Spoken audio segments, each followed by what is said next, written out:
ಬೆಂಗಳೂರಿನ B ಖಾತಾದಾರರಿಗೆ good news ಇದು. B ಖಾತಾ ನಿವೇಶನ ಕಟ್ಟಡಗಳಿಗೆ ಬಂಪರ್ ಆಫರ್ ಅನ್ನು ಸರ್ಕಾರ ಕೊಡ್ತಾ ಇದೆ.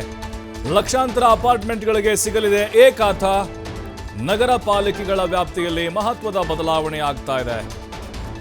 ಯಾಕಂದ್ರೆ ಸಾಕಷ್ಟು ಖಾತೆಗಳ ಸಮಸ್ಯೆ ಇತ್ತು, ಎ ಖಾತಾ ಇರಲಿಲ್ಲ ಅಂಥೇಳಿ. ಅಂದರೆ ಅವ್ರದ್ದೇ ಆಗಿರುತ್ತೆ ಆಸ್ತಿ, ಆದರೆ ಆನ್ಲೈನ್ನಲ್ಲಿ ಅಂದರೆ ಅಧಿಕೃತವಾಗಿ ಅವ್ರ ಹೆಸರಿಗೆ ಅದು ಆಗಿರುವುದಿಲ್ಲ. ಈಗ GBA ಕೂಡ ಮುಂದಾಗ್ತಾ ಇದೆ. ಅಪಾರ್ಟ್ಮೆಂಟ್ ಮತ್ತು ಫ್ಲಾಟ್ಗಳಿಗೆ ಎ ಖಾತಾ ಸೌಲಭ್ಯ ಇನ್ನು ಮುಂದೆ ಸಿಗುತ್ತೆ. ಕಟ್ಟಡ ಫ್ಲಾಟ್ಗಳಿಗೆ ಮಾತ್ರ ಖಾತಾ ಪರಿವರ್ತನೆಗೆ ಅವಕಾಶ ಕೊಟ್ಟಿದ್ದಾರೆ. GBA ವ್ಯಾಪ್ತಿಯಲ್ಲಿ ವಿಧಿಸಲಾಗಿದ್ದ ನಿಯಮಗಳನ್ನೇ ಇಲ್ಲಿ ಅನ್ವಯ ಮಾಡ್ತಾ ಇದ್ದಾರೆ. ಪಾಲಿಕೆ ವ್ಯಾಪ್ತಿಯಲ್ಲಿ ಸುಮಾರು 10 ಲಕ್ಷ ಬಿ ಖಾತಾ ಆಸ್ತಿಗಳಿದ್ದಾವೆ. ಹಾಗಾದರೆ ಖಾತಾ ನೀಡಲಿಕ್ಕೆ ಏನೆಲ್ಲ ಮಾನದಂಡಗಳಿರ್ತವೆ? ಅಪಾರ್ಟ್ಮೆಂಟ್ ಈ ವರ್ಷದ ಆಸ್ತಿ ತೆರಿಗೆ ಪಾವತಿ ಮಾಡಿರಬೇಕು. ನೋಡಿ, ಟ್ಯಾಕ್ಸ್ ಕಟ್ಟಿರಲೇಬೇಕು. ಟ್ಯಾಕ್ಸ್ ನೀವು ಕಟ್ಟಿಲ್ಲ ಅಂತಂದರೆ ನಿಮ್ಗೆ ಖಾತಾ ಸಿಗಲ್ಲ. ಅಲ್ಲಿ ಅಪಾರ್ಟ್ಮೆಂಟ್ ನಕ್ಷೆ ಇರಬೇಕು, ಮ್ಯಾಪ್ ಇರಬೇಕು ಕಡ್ಡಾಯವಾಗಿ. ಆಮೇಲೆ ಸರ್ಕಾರ ಸೂಚಿಸಿದ ಮಾರ್ಗಸೂಚಿ ದರದ 5% ಹಣವನ್ನು ಪಾವತಿ ಮಾಡಬೇಕಾಗತ್ತೆ. ಅಪಾರ್ಟ್ಮೆಂಟ್ ಲ್ಯಾಂಡ್ಗೆ ಬಿ ಖಾತಾ ಇರಬೇಕು. ಮಾಲೀಕರು ವೈಯಕ್ತಿಕವಾಗಿ ಈ ಖಾತಾಗೆ ಅಪ್ಲೈ ಮಾಡಬೇಕಾಗತ್ತೆ. ನಕ್ಷೆ ಮೀರಿ ಕಟ್ಟಡ ನಿರ್ಮಾಣ ಮಾಡಿದರೆ ಮಾರ್ಗಸೂಚಿ ಬೆಲೆಯ 50% ಹಣ ಪಾವತಿ ಮಾಡಬೇಕಾಗತ್ತೆ. ಆನ್ಲೈನ್ ಮುಖಾಂತರ ಈ ಖಾತಾಗೆ ಅರ್ಜಿಯನ್ನು ಸಲ್ಲಿಸಬಹುದು. ಸಲ್ಲಿಕೆ ಮಾಡಿದ ದಾಖಲೆಯನ್ನು ಅಧಿಕಾರಿಗಳಿಂದ ಪರಿಶೀಲನೆ ಮಾಡಬೇಕಾಗತ್ತೆ. ಅದಾದಮೇಲೆ ಖಾತಾ ವಿತರಣೆಯನ್ನು ಮಾಡ್ತಾರೆ. ನೋಡಿ, ಬಹಳಷ್ಟು ಆಸ್ತಿಗಳು ನೋಂದಣಿ ಆಗಿರಲಿಲ್ಲ. ಅದರಲ್ಲೂ ಅಪಾರ್ಟ್ಮೆಂಟ್ಗಳು, ದೊಡ್ಡ ದೊಡ್ಡ ಕಟ್ಟಡಗಳು ಅಧಿಕೃತವಾಗಿ ಅದು ಮಾಲೀಕರ ಹೆಸರಿಗೆ ಮಾಡಿಕೊಳ್ಳುವಂಥ ಒಂದು ಪ್ರಕ್ರಿಯೆ. ಈಗ ಮೊದಲ ಹಂತದಲ್ಲಿ ಬಿ ಖಾತಾ ನಿವೇಶನಗಳಿಗೆ ಮಾತ್ರ ಎ ಖಾತಾ ನೀಡುವಂತಹ ಸೂಚನೆ ಇತ್ತು. ಆದರೆ ಈಗ ರಾಜ್ಯ ಸರ್ಕಾರ ಬಿ ಖಾತಾ ಹೊಂದಿರುವಂತಹ ಫ್ಲ್ಯಾಟ್ಗಳಿಗೂ ಕೂಡ ಗುಡ್ ನ್ಯೂಸನ್ನು ಕೊಟ್ಟಿದೆ.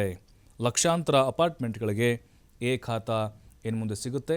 ನೋಡಿ, ಮಾನದಂಡಗಳು ಹೀಗಿರುತ್ತೆ. ನೀವೇನಾದರೂ ಅಪ್ಲೈ ಮಾಡಬೇಕು ಅಂತ ಹೇಳಿದ್ರೆ ಇವೆಲ್ಲ ಡಾಕ್ಯುಮೆಂಟ್ಗಳನ್ನು ಸಬ್ಮಿಟ್ ಮಾಡಬೇಕಾಗತ್ತೆ. ಆನ್ಲೈನಲ್ಲಿ ಅರ್ಜಿನ ಹಾಕಬೇಕಾಗತ್ತೆ.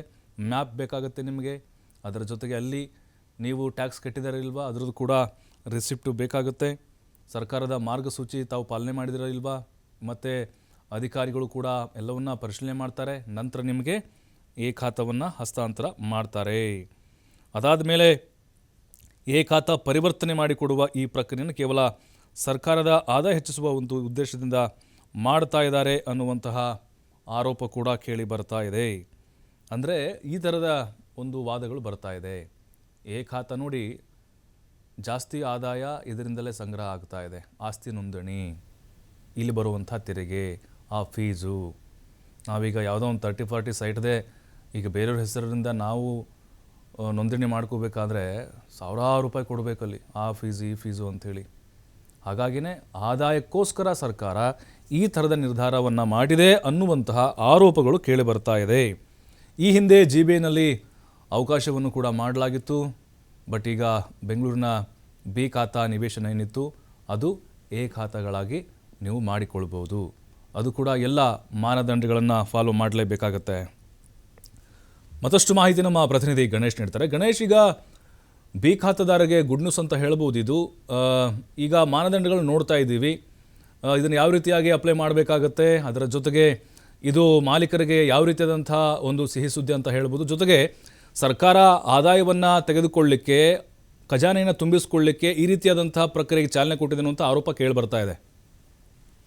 ಖಂಡಿತವಾಗ್ಲೂ ಪ್ರಭು, ಇದು ಸಹಜವಾಗಿ ಏನು ಹಲವು ಗ್ಯಾರಂಟಿಗಳನ್ನ ಕೊಟ್ಟಂತಹ ಸರ್ಕಾರ ಇದು ಗ್ಯಾರಂಟಿಗಳನ್ನ ಕೊಟ್ಟು ಈಗಾಗಲೇ ಖಜಾನೆಯಲ್ಲಿ ಸಾಕಷ್ಟು ಹಣದ ಕೊರತೆ ಇದೆ. ಮುಂದೆ ಆರ್ಥಿಕ ಮುಗ್ಗಟ್ಟು ಎದುರಾಗುವಂತ ಭೀತಿ ಇರುವಂತಹ ಸರ್ಕಾರ ಹಲವು ಸ್ಕೀಮ್ಗಳ ಮುಖಾಂತರ ಸರ್ಕಾರದಿಂದ ಹಣವನ್ನು ವಸೂಲಿ ಮಾಡುವಂತದ್ದು ಅಥವಾ ನೇರವಾಗಿ ಪರೋಕ್ಷವಾಗಿ ದರಗಳ ಹೆಚ್ಚಳ ಮಾಡುವ ಮೂಲಕ ವಸೂಲಿ ಮಾಡುವಂತ ಪ್ರಕ್ರಿಯೆಗಳು ಆಗ್ತಾ ಇದೆ ಅನ್ನುವಂಥದ್ದು ಸಹಜವಾಗಿ ಇದು ಆಕ್ರೋಶನೇ. ಅಲ್ಲದೆ ಇತ್ತೀಚೆಗೆ ಬೆಂಗಳೂರಿನಲ್ಲಿ ಸುಮಾರು 10 ಲಕ್ಷಕ್ಕೂ ಹೆಚ್ಚು ಅಪಾರ್ಟ್ಮೆಂಟ್ಗಳಿದೆ. ಅನಧಿಕೃತವಾಗಿ ಕಟ್ಟಡಗಳನ್ನ ನಿವೇಶನದಲ್ಲಿ ಕಟ್ಟಡಗಳನ್ನ ಕಟ್ಕೊಂಡಿದ್ದಾರೆ.